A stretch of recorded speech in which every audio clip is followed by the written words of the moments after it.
C'est découvrir qu'est-ce qui est générique et qu'est-ce qui est spécifique. Quelles sont les vérités qui s'appliquent à tous les individus partout, peu importe la couleur de leur peau, peu importe leur taille, peu importe leur appartenance religieuse, et qui marchent pour tout le monde. Et quelles sont les choses qui sont spécifiques et qui ne marchent que pour un individu. L'un des problèmes qu'on a dans la vie, c'est qu'on considère certaines exceptions comme des règles.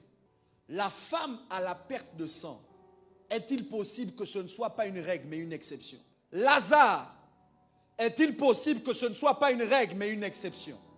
La transformation de l'eau en vin, est-il possible que ce ne soit pas une règle mais une exception?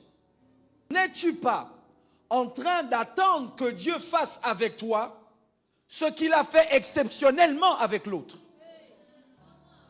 N'es-tu pas en train de faire un procès à Dieu parce que tu as des attentes qu'il ne va jamais combler, mais que tu bases sur ce qu'il a fait avec autrui et qu'il n'a pas l'intention de faire avec toi? J'essaye de dire à quelqu'un que l'armure de Saül n'est pas l'armure de David. Et que pour tuer Goliath, David n'a pas utilisé l'armure de Saül.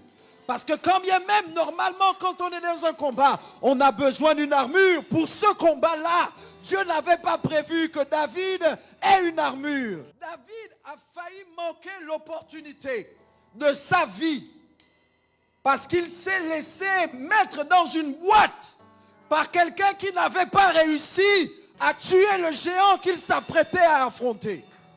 Saül est vraiment l'homme choisi de Dieu. Cette armure lui a vraiment servi à remporter des combats.